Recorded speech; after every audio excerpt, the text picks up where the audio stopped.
Okay, good morning, everyone. This is Grace Harris, author of Become the Woman of Your Dreams and host of Women Unleashed, the series 2022.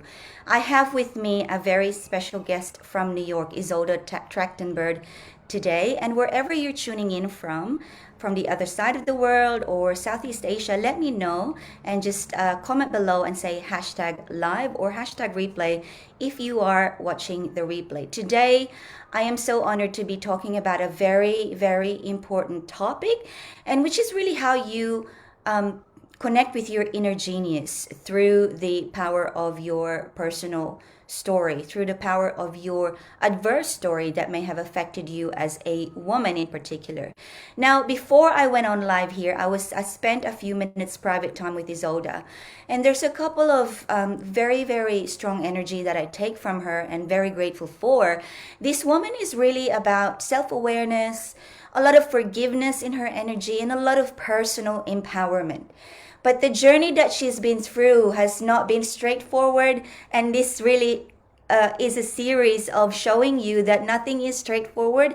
And the reason that you are connected to this show, to this series, is because you are someone who's starting to find your voice, or you are someone who know that there is a voice there that you can represent, or you may be someone who's really just looking for a sense of hope, looking for a sense of inspiration wherever you are in the journey.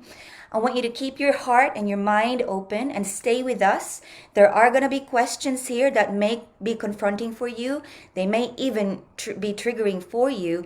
But I encourage you to stay open, stay with us, and take care of yourself after the show and connect with Izolda or myself or both of us if you have any questions privately or even just in the comments below. Now, let me quickly introduce my guest. Izolda was born in the Soviet Union when she was 6. She moved to the United States in a roundabout way.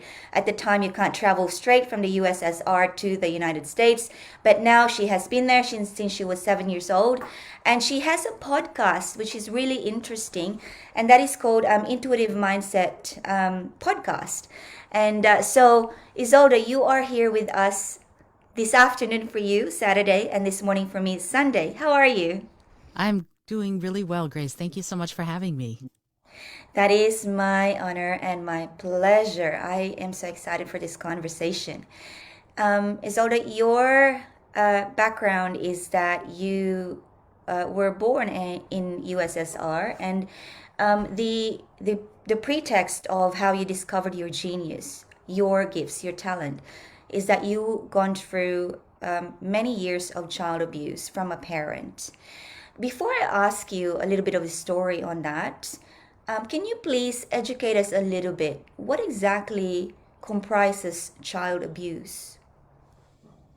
Wow, it's an excellent question. To me, child abuse is it's a position of power that someone has over a child where they will either emotionally or physically or psychologically dominate them, strike them, and behave in other harmful ways towards the child instead of being caring and nurturing and sometimes disciplinary. Sometimes children do need to be told what they can and can't do for their own good.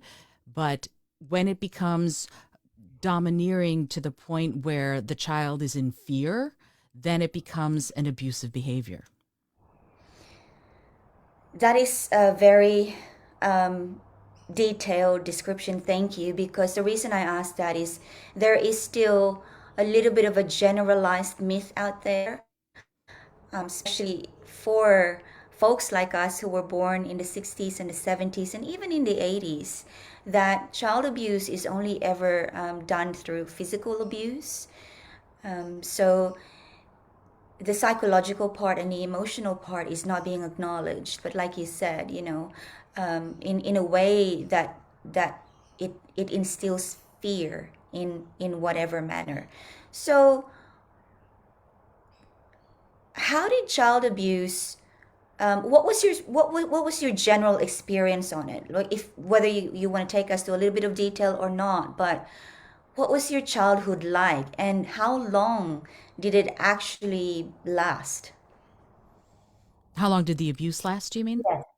Ah. So my experience of child abuse was both, as I said, it was physical, but it was also psychological and emotional because my father was domineering to say the least, but he was also someone who believed that the father's word was law.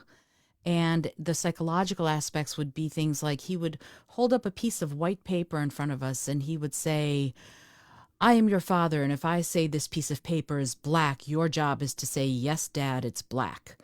So it was that kind of incredibly hyper controlling behavior, and sometimes if you contradicted him, or if you disagreed with him, or if you misbehaved, he would beat you, and it felt like he enjoyed it. And that was one of the strangest things, that he believed that we should that we should do what he said without question. And if we ever got out of line, it was never a point where you could talk about it. It was he would hit, he would strike, and he would use like a lamp. One time he beat me with a lamp cord that he pulled out of a lamp because I didn't want to sit in a chair he had bought for my room. I didn't want the chair and I didn't want to sit in the chair, and he whipped me with a lamp cord, right? So it was because I dared to defy him by not wanting to sit in a chair. And that kind of abuse happened to both my sisters and myself for years. My older sister left the house. I was still there when my mother finally stopped.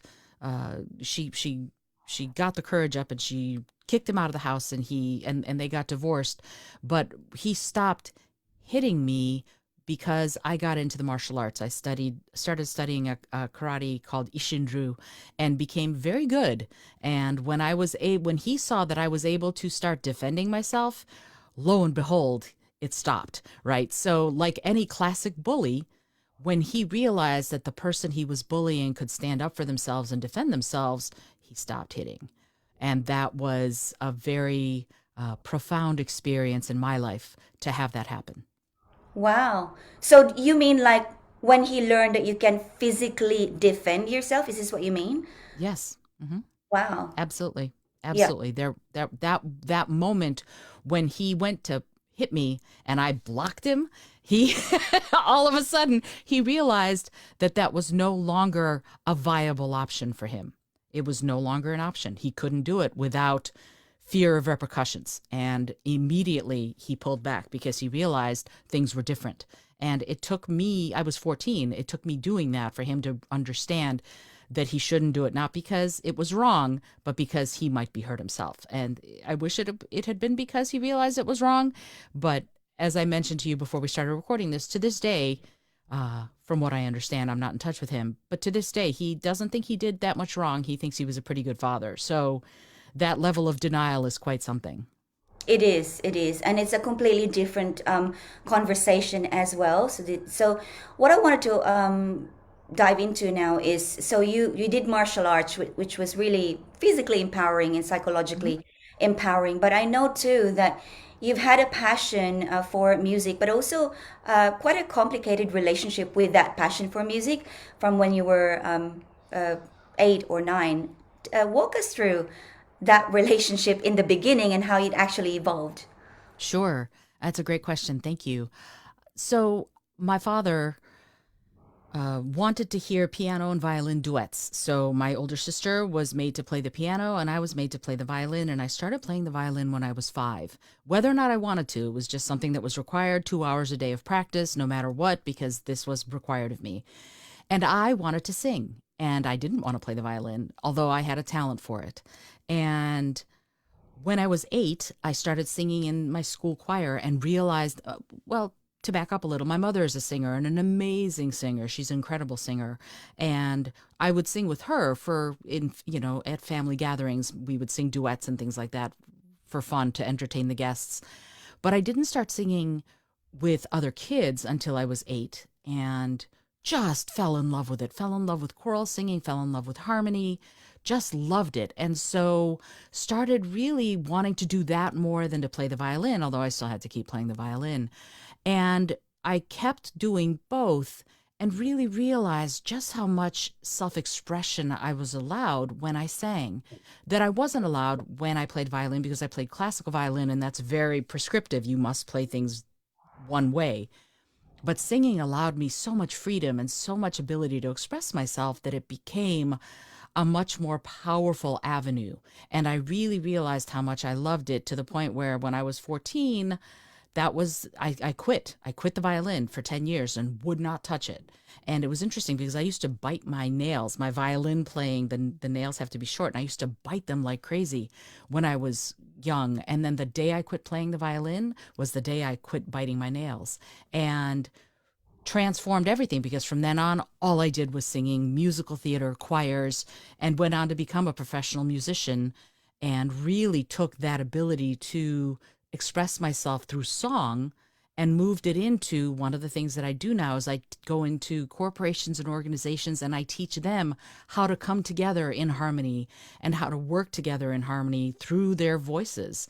And it's an amazing experience when you see someone who's very afraid to sing, because a lot of people are afraid to sing, really open up and begin to sing and use their voice, sometimes for the very first time. And it is empowering, and it is transformative, and it is miraculous.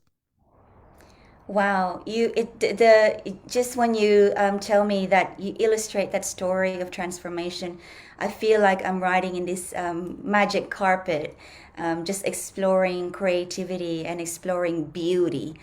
But we all know that before beauty comes, there is a process where we go through. For some people, it's simply called doing the work. And perhaps this is why many of us have suffered significant adverse life experiences, is because the people who raised us did not have the chance to do the work. So, Izolda, I'm going to ask you, so doing the work partly for you was looking for independently and proactively looking for things that you could express energy and movement and creativity. So martial arts, singing, even violin was probably something where you at least you can do something and with that has an outcome of a sound.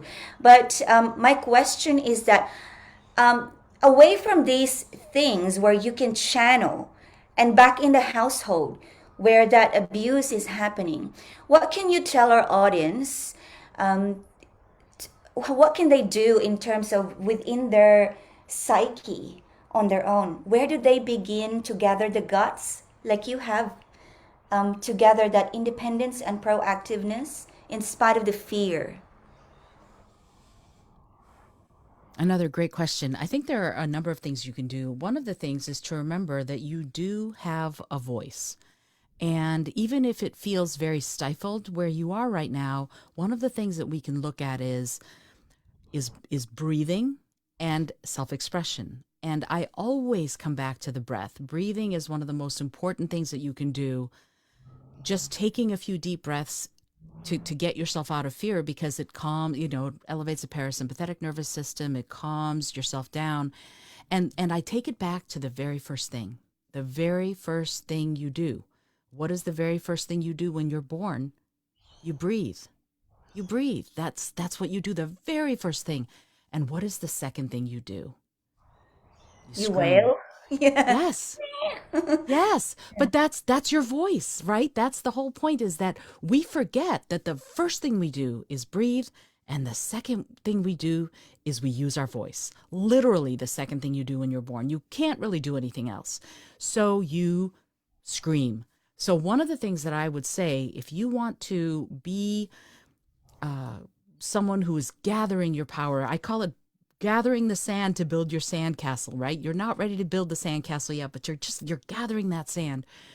Find some place where you can be, even in the bathroom. Go into the bathroom, breathe in for a count of 4, hold your breath for a count of 4, breathe out for a count of 4, hold your breath for a count of 4. Do that 3 or 4 times. It just takes a minute, and you will feel different. And in fact, if you want to, you can assess where you are before you breathe, and then come back to it and breathe and assess, how do I feel now? And you will find that things are incredibly different. And then if you can find a place to be alone, you can, you can express yourself vocally. You might have a song you like to sing. Go and sing a song you like. You might even find that you can go somewhere and be really alone and scream. I've done that. Heck, I've been in the middle of a busy New York City street and I've gone, wah, just express myself. And in New York, people kind of go, it's just a New Yorker doing her thing. But that is an important thing to know that you have a voice. Sometimes you need to hear it. Sometimes you need to hear what's coming in from deep inside you. And then the other thing, if you're not going to use your voice in that way, I say grab a piece of paper and a pencil and draw something. Find some way to express, to get it out, right? Like right now, I'm doing a year-long project where I'm doing a creative art piece every single morning for a year. And sometimes they're terrible, sometimes they're good, doesn't matter because I'm not really an artist in this way. But the point is to do something to activate that ingenuity and that creative thinking inside ourselves. So it can be drawing, doodling, singing, going for a walk will do it. Any number of things will allow you to let that part of you blossom. And just having that moment of creative inspiration will change your perspective. Even if it's a little bit, it'll still change it. Oh my goodness, that is beautiful. That is exactly in your own creative way. That is in very similar to how I healed and transformed myself. Like really, Mm, the meditation and the outpouring of my voice. Although I am yet to find that courage of actually doing the physical voice expression. But Isolda, what I'd like to do, if you would indulge me, please, is just sure. so we can really demonstrate how this is done. Let's do the breathing, and then I'm gonna be your guinea pig here, and I'll do a little bit of wailing or screaming if I have to, or grunting. I mean, we have to do the work, right? And this is Absolutely. where it gets started. So guide me through just how to do the simple breath. Like say I'm in the shower, and I'm number 8 when it comes to stress level. So yeah. Oh, wow. Okay, let's do it. This is wonderful. And if you're following along on Facebook, try and do it with us. I think that would be great. So, here's what you need to do. First of all, if you're in the shower, make sure that your feet are flat on the tiles, right? Put your feet flat on the ground and see if you can elevate your head a little bit, not push it forward or backward, just elevate it. And then roll your shoulders forward, up, back, and down to sort of relax them a little bit. And then see if any part of you feels any tension and kind of relax that too. Your shoulders or your neck, maybe. Make sure that you are as relaxed as you can and take a second and assess where you are right now. Just how do you feel? What's going on inside you? Where your heart is, where your head is. See if you can get to that place of feeling a little peaceful. And then when you're ready, I'm going to ask you to inhale. Ready? Here we go. I'm going to ask you to inhale. 2, 3, 4. Hold your breath. 2, 3, 4. Exhale. 2, 3, 4. Hold your breath. 2, 3, 4. And then inhale again. 2, 3, 4. Hold your breath. 2, 3, 4. Exhale. 2, 3, 4. Hold your breath. 2, 3, 4. Ooh, How do you feel now? well, so what happened to me was even as I was setting myself up to do the breathing and just assessing how I'm feeling and just moving my shoulders and making sure I'm flat on the ground and just having these little adjustments, I could feel it beginning to work. That's lovely.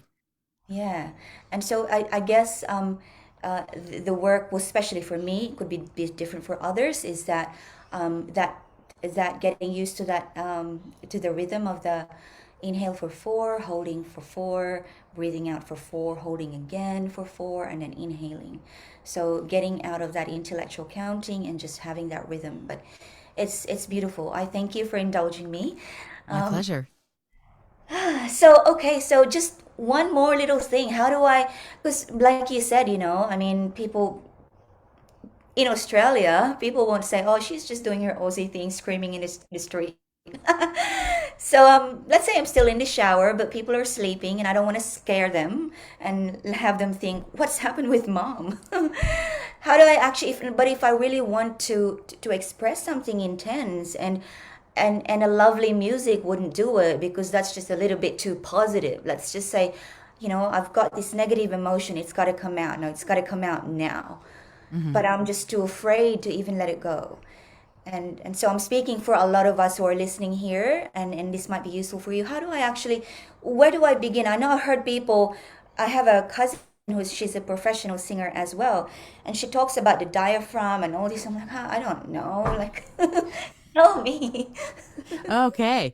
So there are a couple of different things that you can look at. First of all, diaphragmatic breathing is wonderful and it's also complicated, but it's not so complicated, right? If you want to try diaphragmatic breathing, here's a really great way to do it. It's super simple. Lie down and put a book on your belly and breathe. And Oh, what you'll notice when you're doing that is that your book will rise when you inhale and it will come back down when you exhale. Just a book, put it on your belly, and you will notice that is diaphragmatic breathing because you're not going. Most of us think when we take a big breath in that we're doing this.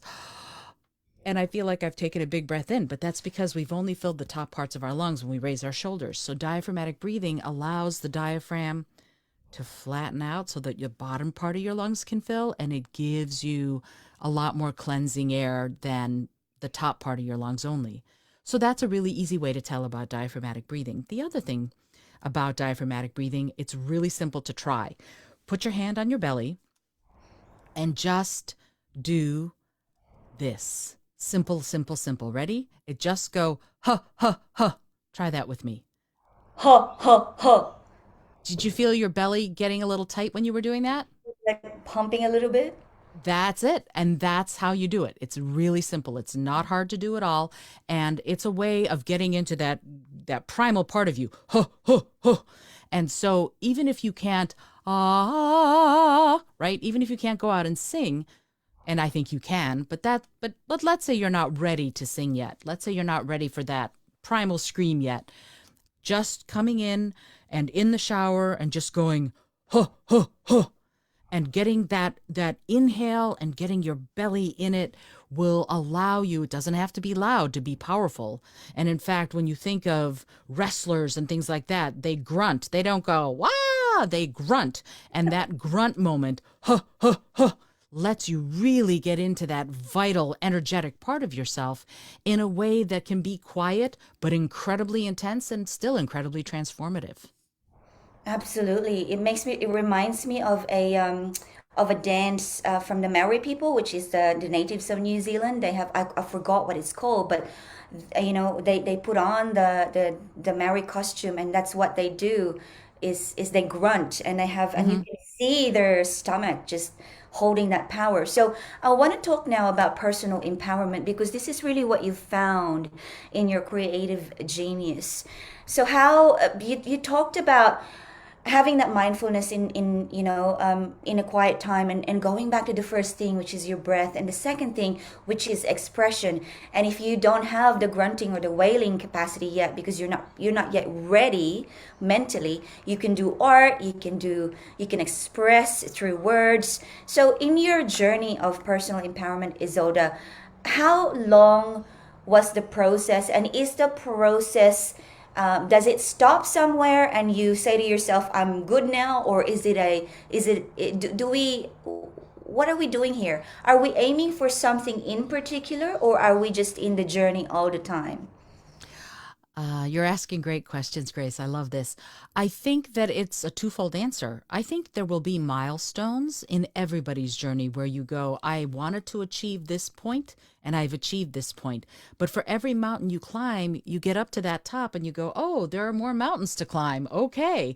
So I think that journey of transformation, that journey of personal empowerment, it's a lifelong journey. And that's okay because why would we want to stop? right? Why would we want to stop empowering ourselves? Why would we want to stop being curious? Why would we want to stop expressing ourselves? You just find new and unique and creative ways to do it. And that's what creativity is, right? It's making something that has never existed before. So if you're on this journey of transformation, if you're on a journey of personal empowerment, yes, absolutely celebrate the victories, but realize that it's never an end point. It's always a moment to look at where you are, to see how far you've come, and then chart a new course for some new exploration and adventure. And that personal experience is what makes life worth living, as far as I'm concerned. I remember I said this to a client once. We were talking about this in the terms of mountain climbing, and I said something along the lines of, if you just keep going step by small step, at some point you'll turn around and you'll realize just how many mountains you've climbed. Because the point is not to climb the mountain. The point is to be in yourself, in your power, in your truth, in your creative genius, and really work day by day, step by step, in order to transform your life into what you want it to be. But even if you take huge leaps or if you take small steps, I always say small steps are still steps. Absolutely. I think small steps make up the bigger journey. It's that, Absolutely. yeah, faithfulness to the actual process. I asked that question, Izolda, because for women who are, naturally inclined to find their higher purpose, and you wouldn't be listening to Izolda and myself if you're not that kind of person. But what it's very, very common for us that we step into our personal power, we experience some kind of victory, and then we get stuck in that victory because we realize that there are more victories that we can potentially achieve, but we've gotten overwhelmed by the fact, oh my god, and the evolution doesn't stop here. Like there's this I think it was Marianne Williamson who said that it's not that our greatest fears is that we are so, or is our greatness itself. Like it reveals itself as we go through the journey, and fortunately for all of us, it reveals itself as we actually step into the little steps. And I love that creativity is really, for me, is it's almost like a blindfold way of transformation because you're enjoying yourself. That's why I love, Absolutely. yeah, it's very, very enjoyable. So walk us through, what I know you help corporations, but specifically individuals. Walk us through how does it look like and feel like to work with you, and what do you mean by getting in touch with your inner creative genius? What does that mean? Ooh. So when I work with individuals, we talk about, again, exactly what you said. What goal do you have for yourself? And then once we identify what that transformative process needs to be, then we establish a set of parameters. And the first one is awareness. The first one is you have to be aware of your spark when it comes, right? You have to be mindful enough to pay attention to the inspiration when it happens, because we're creative beings. We have brilliant ideas every second. But most of the time we go, oh no, that's not for me, or we discount them, or we think, oh, I can't do it, or I shouldn't do it, or I don't have time to do it. And stopping and going, wait a minute, that was a spark of my own genius. Let me pay attention. Let me get curious. So first and foremost, I invite my clients to work on their curiosity, to work on mindfulness with meditation and breath, so that when their genius starts appearing to them, they are aware enough of it to pay attention. And then once they pay attention, then we work on what is your creative genius theme, right? And often we go back to, what did you used to do when you were a kid? I used to sing. That was my thing, right? Somebody else might have drawn. Somebody else might have told huge stories. Somebody else might have built forts out of couch cushions. Whatever it is you did then, that's the seed of what you might want to do now, but at some point you let it go. So our job is to find what it is, modify it for you as an adult, because chances are you're not going to go run away and be a pirate now, right? So we modify it for you as an adult, and then we find ways for you to keep pursuing it and using it to transform yourself and your life and your work into what you have already decided you want it to be. So that's how I work with individuals on a longer term scale than a single workshop. But I also do workshops like that where we do immediate creative genius workshops. It's called the mindful creative, so that people can get the seed of it and start pursuing it on their own. Wow, it's so important. Awareness and finding the theme. And for many of us, I think in childhood, for me, it was a little. I've always been a late bloomer, but it's Mm. so on point what you said. Once I developed the observer within me through mindfulness and meditation, I could go back and really see myself how much I enjoyed sharing conversations through through empowering people with an audience, and also just writing poems. I've always My big brother used to say, "How could you just write that fast?" And all those, like, what? How could you not? I didn't know that it was. I didn't know that it was just, yeah. You don't know, yeah. You just think, oh, this is just a natural thing. So that, I guess that's how you find a theme and the spark, because, and just remembering those times, because they come back once you have the mindfulness. I And love the that. exploration. Yeah. Thank you so much. Now, My pleasure. this has been a beautiful conversation. How can we have more of you, like see more of what you do, connect with you, and have a conversation with you? The best, thank you for asking that. The best way, you can go to my website, which is just Izolda, Izoldat, like Tom.com. Izoldat.com is my website. You can find out all about my workshops and the work that I do with my clients, and also my Instagram. I'm at Izolda pretty much everywhere. So if you search on at Izolda, you're going to find me. And then I host the Innovative Mindset podcast, where I talk to creatives and people who are trying to change the world from an environmental perspective. And we look at it through the lens of ethical innovation and creative problem solving. So people who are trying to change the world based on a value system of trying to make things better. And it's a labor of love, and it's wonderful. It's a really amazing opportunity to work with and talk with people who are really trying to save the world.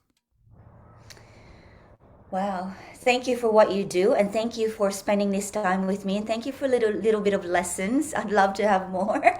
My So, pleasure.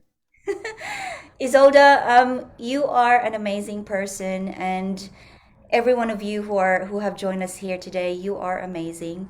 And I want to thank you for joining us one more time. And I want to wish you a beautiful, beautiful weekend. In behalf of my beautiful guest Isolda and myself, this is Grace Harris on Women Unleashed. We will see you again soon. Bye, everybody.